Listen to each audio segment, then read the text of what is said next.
Tant que Alassane Ouattara sera président en Côte d'Ivoire, le pays ne se développera jamais. Mais pas qu'Alassane Ouattara. Tant que des gens qui pensent comme lui, je pense à Paul Biya au Cameroun, je pense à Macky Sall au Sénégal et bien d'autres dans la même lignée, aucun de ces pays n'a aucune chance de se développer. Dans cette vidéo, je vous explique pourquoi. Restez jusqu'au bout parce que je vais vous envoyer plein d'arguments hyper pertinents dans ce sens-là. C'est parti.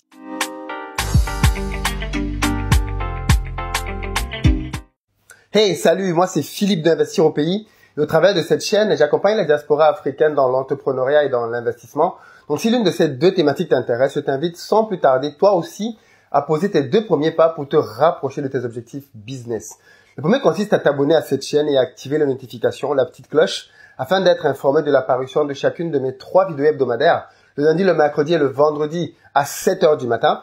L'idée, c'est que tu puisses bénéficier gratuitement de mes conseils et astuces business pour t'aider à te lancer et à réussir toi-même tes affaires. La deuxième chose que tu peux faire, c'est aller dans la barre de description et cliquer sur le lien pour recevoir gratuitement le petit livret que j'ai écrit intitulé 10 bonnes raisons de devenir entrepreneur. C'est un tout petit livret qui se lit rapidement et qui va te permettre de te bâtir un bon état d'esprit, un bon mindset afin de te lancer sereinement dans les enfers. Alors, petite parenthèse, ceux qui ne le savent pas encore, le samedi 2 mars, je viens à Abidjan pour organiser une conférence business avec pour but de pouvoir te donner les clés dont tu as besoin pour pouvoir te prendre en charge, créer une activité ou du moins développer une activité si tu en as déjà une, afin que celle-ci puisse te rapporter suffisamment d'argent pour que tu deviennes autonome, du moins par rapport à ton patron. Je ferai une conférence similaire le 9 mars, le samedi d'après, à Cotonou. Il y a encore quelques places. Va dans la barre de description. Il y a un lien qui te permet de réserver rapidement ta place. Il y a une promo en ce moment que tu peux bénéficier si tu te dépêches de solliciter ta place. Alors, fin de la parenthèse. Aujourd'hui, je veux parler d'un sujet assez inquiétant parce que j'en parle pas mal sur cette chaîne et je pense que on ne réalise pas souvent à quel point ce que je peux dire est grave, dangereux. Dans tous les cas, les derniers propos d'Alassane Ouattara m'ont donné froid au dos parce que je me suis rendu compte à quel point j'avais vu juste sur comment plein de leaders africains pensent.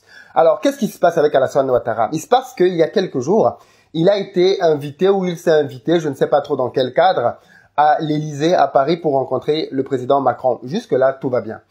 Au terme de son entretien avec le président Macron, il sort du palais présidentiel et il se dirige traditionnellement vers les médias pour pouvoir leur parler. Bien évidemment, ces présidents sont toujours très surprenants parce qu'ils ne parlent pas aux médias dans leur propre pays. Quand les journaux de leur propre pays demandent des audiences à la présidence pour parler au président et lui poser des questions, le président ne répond pas, il n'a jamais de temps. Par contre, quand il va en France, là, bien évidemment, comme c'est de coutume, après un entretien présidentiel, de venir parler aux journaux, aux médias qui sont là, et bien là, finalement, nos présidents africains viennent et nous livrent quelques scoops. Donc, qu'est-ce qu'on va apprendre pendant ce moment-là? Alassane Ouattara va répondre aux questions des journalistes et à la fin de ces questions-là, ben, il va se rendre compte que personne ne lui a posé aucune question sur le franc CFA. Il va faire semblant de partir, il va revenir et il va dire, attendez, j'ai quand même une communication à faire, il faut que je passe un message. C'est à penser qu'on lui a demandé dans le palais de l'Élysée de transmettre un message et comme aucun journaliste ne lui a posé la question, il fallait quand même qu'il s'exécute et qu'il passe ce message-là. Alors il a décidé de revenir sur ses pas et de délivrer le message de lui-même. Alors, quel est le message d'Alassane Ouattara par rapport au franc CFA? Là, c'est très inquiétant parce que Alassane Ouattara commence par donner son CV qui traduit bien tout ce qu'il a fait en termes à la Banque mondiale, au FMI, dans les banques centrales de l'Afrique de l'Ouest. Et tu te dis, c'est sûr que c'est quelqu'un qui connaît très bien le dossier. Et c'est vrai qu'il connaît bien le dossier. Mais pour quelqu'un qui connaît si bien le dossier, qu'est-ce qui va donc en sortir? Et là, il va nous dire un certain nombre de choses très inquiétantes.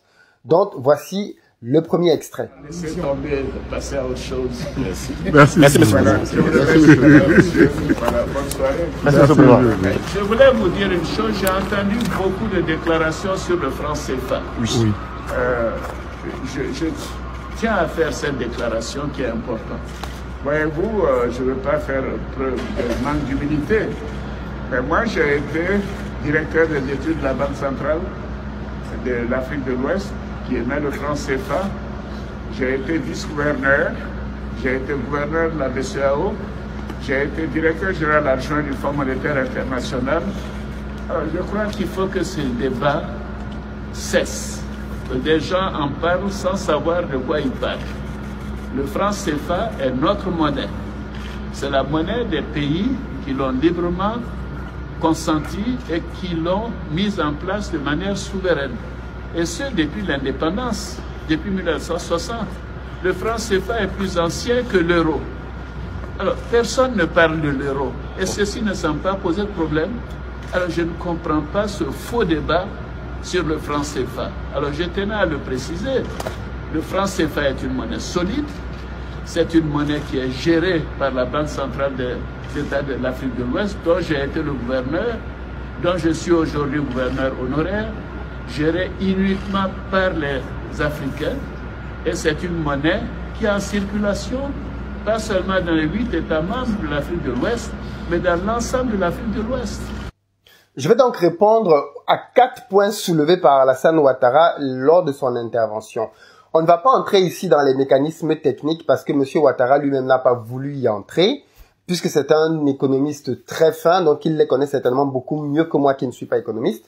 Dans tous les cas, il a voulu répondre à des arguments généraux. Premier élément, donc, il dit que le franc CFA a été consenti par les États librement au moment des indépendances. Alors, comment commencer par répondre à ce point? On va y répondre simplement. C'est faux, M. Ouattara. C'est faux pourquoi? Parce que revenons à l'époque des indépendances, année 1960 à peu près, dans les pays d'Afrique francophone. Qui est au pouvoir? Qui vont être les premiers présidents des pays africains?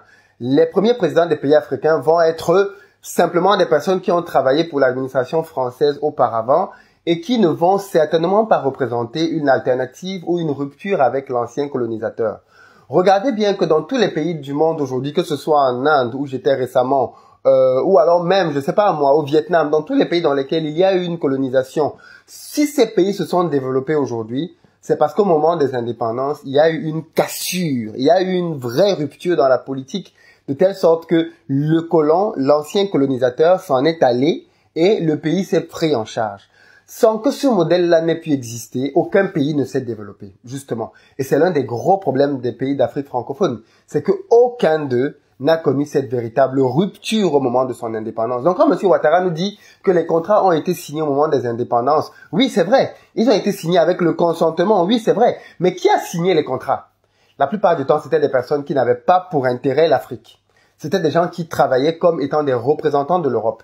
Et je m'en fous que vous les aimiez ou pas. Je ne suis pas en train de dire que tout ce qu'ils ont fait était mauvais, mais la plupart des dirigeants qui ont signé les indépendances en Afrique étaient des pions de la France. On peut commencer par la propre Côte d'Ivoire, c'était Houphouët-Boigny. Alors je sais qu'Houphouët-Boigny, pour les Ivoiriens, c'est comme le père de la nation, le père de l'indépendance, tout ce qu'on veut.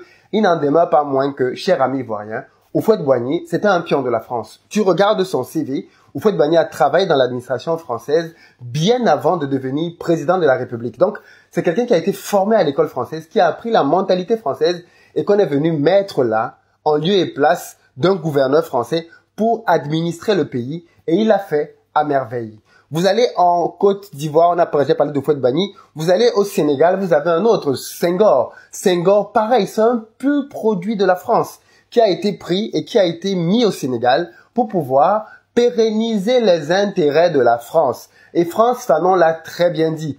On a pris le noir pour remplacer le blanc, pour servir les intérêts du blanc. Donc oui, c'est vrai que c'était des Africains, c'était des Noirs, effectivement, mais les intérêts qu'ils ont défendus dans leur politique étaient ceux de la métropole d'abord. Donc, ok, ils ont effectivement signé, M. Ouattara, vous avez raison, mais je suis désolé, cet argument ne tient pas debout, vu qu'on sait que les personnes qui ont signé n'étaient pas des personnes qui représentaient de véritables alternatives. D'ailleurs, quels sont les pays en Afrique qui se sont battus pour leur indépendance? Le seul pays en Afrique francophone qui se soit vraiment battu pour arracher son indépendance, c'est le Cameroun. Et qu'est-ce qui s'est passé au Cameroun? Le Cameroun a été le terrain sur lequel la France a établi la France-Afrique. Si vous voulez apprendre l'histoire de la France-Afrique, il y a plein de bouquins qui sont intéressants dans ce sens-là, mais il y en a un que je vous recommande vraiment qui s'appelle Cameroun.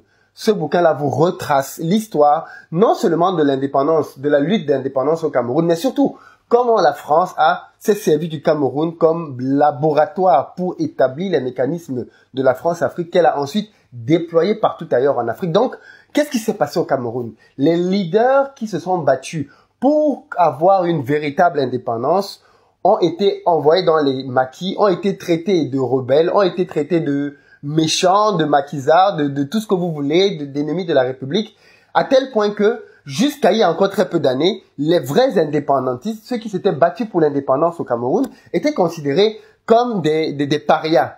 Et pourquoi? Parce qu'au final, bien évidemment, c'est celui qui gagne qui raconte l'histoire.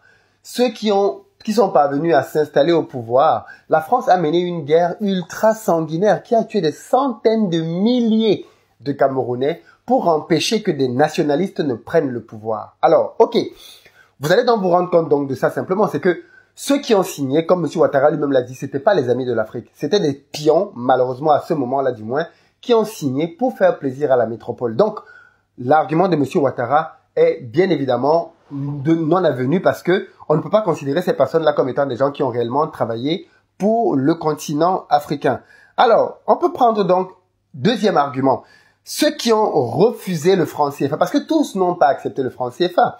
On peut prendre le cas donc de Sékou Touré par exemple. Qu'est-ce qui s'est passé avec Sékou Touré? Je vous invite à regarder de près l'histoire de Sékou Touré. Une fois de plus, Sékou Touré n'était pas quelqu'un de parfait et il y a beaucoup de choses qu'on peut lui reprocher, notamment par rapport au camp Boiro.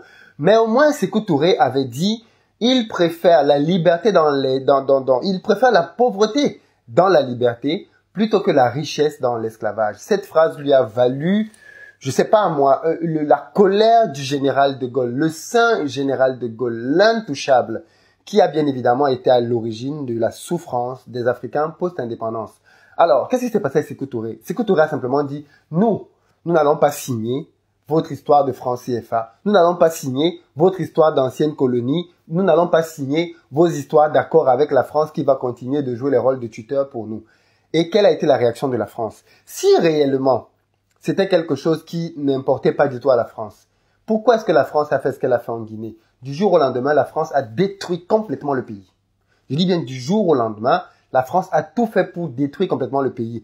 Non seulement, et ça je vais faire une vidéo là-dessus un jour de manière consacrée à ce que la France a fait à la Guinée quand la Guinée a décidé de s'éloigner. Mais juste pour que tu aies les grandes lignes, la France s'est retirée du jour au lendemain. C'est-à-dire que tu lui dis que, ok, à partir d'aujourd'hui, on va décider de ne plus travailler avec vous. Il ne vous donne pas le temps de reprendre les dossiers, de faire un transfert de compétences, non, rien. Du jour au lendemain, l'administration française est partie. Ils sont partis avec leurs dossiers. Le pauvre Sékou Touré avec son pays a essayé de se battre un tout petit peu. Et comme si ça ne suffisait pas, la France est venue et a infiltré de la fausse monnaie dans le pays pour pouvoir permettre que l'économie du pays soit complètement à terre. Donc voilà, la Guinée était partie pour être une économie florissante en Afrique. Et voilà comment est-ce qu'elle a été complètement détruite par la politique du général de Gaulle. Donc, quand M. Ouattara, qui connaît très bien tous ces éléments historiques, vient et nous dit que les Africains ont signé le franc CFA en sachant ce qu'ils faisaient et que c'était un bon accord, je suis très inquiet parce que je me dis, waouh, malgré toutes ces années, malgré tous ces diplômes, le mec il n'a vraiment pas compris ou alors il fait juste semblant. Honnêtement, quoi qu'il en soit, continuons dans l'analyse. Donc ça c'était le deuxième point. Le troisième point que je veux pouvoir relever par rapport à ça, c'est que M. Ouattara dit que ce sont les Africains qui gèrent et décident du franc CFA. Là aussi, Monsieur le Président, c'est faux. Clairement, vous le savez très bien. Pour chacune des monnaies, la France gère 3 banques. Le franc CFA est régi par 3 banques centrales. La BCAO, la BEAC en Afrique centrale, la BCAO en Afrique de l'Ouest et la Banque des Comores. Ce sont les 3 entités qui gèrent cette monnaie-là. Figure-toi que dans le conseil d'administration de chacune de ces banques centrales-là, tu as des Français nommés par la France. Ça veut dire quoi? Ça veut dire que, on va prendre quelques chiffres, je regarde. La BEAC est constituée de 13 membres, parmi lesquels 3 Français. La BCAO est constituée de 16 membres, parmi lesquels 2 Français. Et la Banque des Comores est administrée par 8 membres, parmi lesquels 4 Français. Et bien évidemment, chaque fois que la France est dans une entité, elle a un droit de veto. En fait, les règles de décision sont faites de telle sorte que il suffirait que la France décide de ne pas envoyer quelqu'un. Parce que tu sais, quand il y a une réunion pour décider de quelque chose, il faut qu'il y ait un quota de personnes minimum qui soit là pour que la décision soit validée. Et bien, dans chacun de ces groupes-là, si la France n'envoie pas un représentant, on ne peut pas prendre de décision. C'est juste un moyen de paralyser les gens, quoi. C'est un peu comme si tu as besoin de prendre, je sais pas moi, un train et tu as besoin de l'argent de ton père ou de ta mère pour aller prendre le train et ton père ou ta mère ne vient pas pour te donner l'argent. Tu es bloqué. Même si le train arrive, tu es bloqué. Tu peux pas entrer dans le train. Donc, la France a un droit de veto sur les monnaies africaines. Et M. Ouattara le sait très bien. Lui qui a été à la BCEAO, il voyait bien autour de la table plein de Français. Il s'est jamais demandé ce que ces Français faisaient autour de la table. Bien sûr que si. Il sait très bien. Ces Français avaient un droit et on continue d'avoir un droit de veto. Mais est-ce que tu penses, mon ami, que quand la France ou l'euro, les Européens décident de leur monnaie, on a des Africains à table qui ont un droit de veto? Vous avez des Africains qui ont même le droit de balayer dans la pièce le jour où les Européens se retrouvent pour pouvoir décider de l'avenir économique de leur continent, Bien sûr que non. Il n'y a que chez nous qu'on fait ce genre de choses. Et c'est très désolant qu'un président de la République vienne et puisse tenir ce genre de propos aussi choquants. C'est à croire qu'on continue de penser que nous sommes idiots, stupides, et que nous ne comprenons rien à rien aux mécanismes avec lesquels fonctionne le monde actuellement. Alors, le dernier élément qu'il a donné, et qui bien évidemment là est très drôle, c'est qu'il a parlé de la circulation du franc CFA en Afrique de l'Ouest. C'est très drôle parce que la vraie question, c'est pas que le franc CFA circule, c'est sa convertibilité et son arrimage à l'euro qui est une monnaie très forte. Moi, je suis originaire du Cameroun. Je viens en Côte d'Ivoire dans quelques jours pour une conférence business pour donner l'essentiel de mon savoir pour pouvoir permettre aux frères de la Côte d'Ivoire de pouvoir détecter les opportunités d'affaires qu'il y a autour d'eux et de créer des business là-dessus. D'ailleurs, franchement, si t'as pas pris ta place, il faut que tu fasses ton nécessaire pour être là. Parce que je crois vraiment que l'entrepreneuriat et l'investissement est l'atout ultime que nous avons, toi et moi, pour pouvoir nous libérer de ces chaînes politiques-là.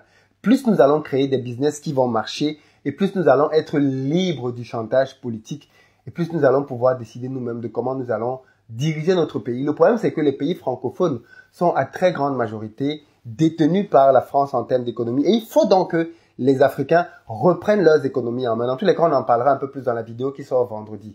Sois présent pour ne rien manquer de cette vidéo-là. Mais pour revenir à ce que je te disais, donc, il faut que tu prennes conscience quand même, quand je viens avec les francs CFA de l'Afrique francophone, je ne peux pas les utiliser en Afrique de l'Ouest. C'est incroyable. Il faut que je revienne en France, que je convertisse les francs CFA avec l'euro et qu'avec l'euro, je redemande maintenant des francs CFA de l'Afrique de l'Ouest pour pouvoir venir sur place et les utiliser. Quelle absurdité, n'est-ce pas? En fait, c'est pas si absurde que ça. L'idée, c'était de cloisonner, de diviser pour mieux régner. Parce que, bien évidemment, l'intérêt de la France, avec cette monnaie-là, n'était pas du tout de pouvoir permettre aux Africains de pouvoir circuler librement. Mais j'en finis un peu avec M. Ouattara en parlant d'autres éléments que j'ai déjà abordés dans une précédente vidéo. Il faut quand même être naïf pour penser que quand en 1960, la France établissait la monnaie du franc CFA, elle le faisait avec pour but de faire du bien aux Africains. Il faut être vraiment naïf de penser ça. Et c'est ce que M. Ouattara semble dire dans son propos. La France établissait simplement un principe qu'elle avait elle-même subi. La France a été sous occupation allemande pendant la Deuxième Guerre mondiale, pendant 4 ans. Et pendant ces 4 ans-là, l'Allemagne avait créé un système monétaire quasi identique à celui du franc CFA. Dans chacune de ces colonies, elle avait créé une monnaie, je crois que c'était le Dutch, un Dutch particulier qui était lié au Dutch allemand et qui permettait à l'Allemagne de pouvoir contrôler ses colonies. La France finit donc d'être libérée de l'oppresseur allemand et la meilleure chose qu'elle trouve à faire, c'est établir le même système monétaire vis-à-vis de ses anciennes colonies françaises. Monsieur Ouattara le sait très bien et il vient nous dire aujourd'hui, plus de 50 ans plus tard, alors que rien n'a changé, les mécanismes de cette monnaie sont encore les mêmes. Rien n'a été changé. La seule chose qui a été changée, c'est le nom. Un petit habillage. Parce que franc CFA voulait dire initialement franc des colonies françaises d'Afrique. Parce que le nom était très choquant, on a changé le nom. Mais les mécanismes sont restés les mêmes. Et on vient nous dire aujourd'hui que c'est une bonne chose cette monnaie, qui plus est un président de la République. Mais bon sang, c'est incroyable. Moi, ça me fait très mal, honnêtement, d'entendre ce genre de choses. Pourquoi ça me fait aussi mal? Parce que il faudrait quand même que cette vidéo puisse arriver jusqu'à Alassane Ouattara. Et je compte vraiment sur mes amis ivoiriens pour la partager au max. Parce que quand une vidéo parle de quelqu'un, fût-il le président de la République, les gens veulent savoir ce qu'on dit d'eux. Donc je pense que si vous faites bien votre boulot de partager cette vidéo au max, elle parviendra à Alassane Ouattara et il écoutera ce qu'un petit individu a à lui dire derrière une caméra. Mais, Monsieur Ouattara, de vous à moi, soyons sérieux un instant. Comment pouvez-vous ignorer le besoin de l'Africain de s'émanciper par rapport à tout ce qui était colonisation? on a été victime de colonisation. Vous êtes président d'un pays dans lequel les jeunes ont un complexe d'infériorité par rapport aux blancs. Les jeunes se décapent, se dépigmentent la peau parce qu'ils veulent s'éclaircir pour être plus proches du blanc. Les jeunes filles changent leurs cheveux constamment parce qu'elles veulent mettre des cheveux pour ressembler aux blanches. Quand un blanc arrive en Côte d'Ivoire, et c'est vrai dans tout ce que je dis là, c'est pas propre à la Côte d'Ivoire, hein, c'est propre à toute l'Afrique francophone. Quand un blanc arrive en Afrique, c'est comme s'il était un demi-dieu. Il peut sortir avec toutes les filles du quartier, toutes les filles sont prêtes à tout pour pouvoir sortir avec le blanc. Pareil, même si c'est un vieux blanc de 70 ans, une petite fille de 16-17 ans rêverait bien d'aller avec lui. Donc, il y a un vrai complexe d'infériorité qui nous empêche de nous développer. Et le but d'un pouvoir, c'est de redonner de la confiance, mais c'est aussi de donner de l'émancipation. Parce que tant que l'Africain, et c'est pour ça que j'ai dit au début de cette vidéo que tant qu'Alassane Ouattara sera président, et des gens qui pensent comme ils seront présidents ne se développera jamais, parce que tant que psychologiquement vous êtes enchaîné, vous ne vous libérerez jamais.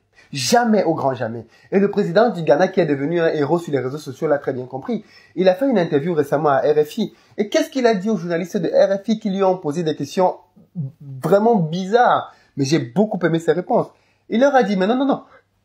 Excusez-moi, monsieur le journaliste, mais c'est super important pour la population d'avoir confiance en elle. Il a dit, j'ai décidé de me retirer du FMI, d'un, parce que je pense que le Ghana peut le faire, mais parce qu'il faut que les Ghanéens apprennent qu'ils ont la capacité par eux-mêmes de prendre en charge leur propre destin. Parce que c'est ça qui nous tue en Afrique. C'est que les Africains ne se croient plus capables par eux-mêmes de se développer. Les Africains croient que pour qu'ils se développent, ils ont besoin de l'aide de la France. Ils ont besoin de l'aide de la Chine. Ils ont besoin de l'aide des États-Unis. Voilà pourquoi quand il y a un problème en Afrique, le premier réflexe des Africains, c'est de demander l'aide internationale. Le premier réflexe des Africains, ce n'est pas de s'organiser pour pouvoir trouver une solution entre eux. Ce n'est pas de s'organiser pour pouvoir chasser le pouvoir en place. Parce que oui, si la population s'organise, alors dès demain, tous les dictateurs peuvent tomber en Afrique. Si la population s'organise, sans avoir besoin de qui que ce soit à l'extérieur.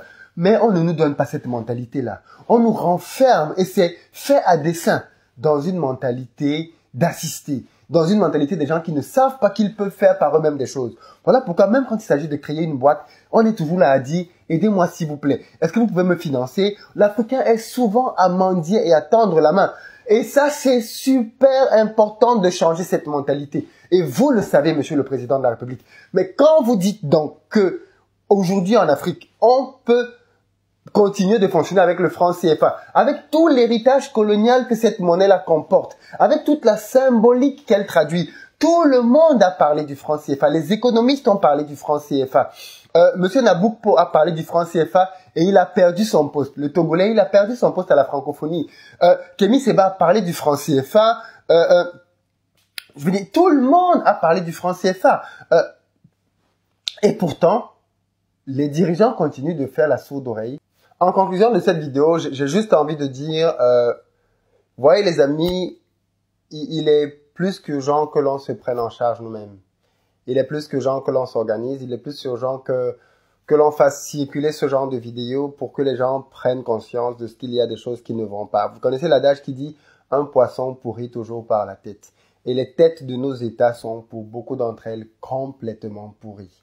Et ce n'est pas parce que on construit des infrastructures, qu'on fait des routes, que le pays est en train de se développer. Le développement part d'abord de là, la tête. Et c'est pour ça que vous avez vu que les Chinois se sont développés, les Coréens se sont développés en partant de là.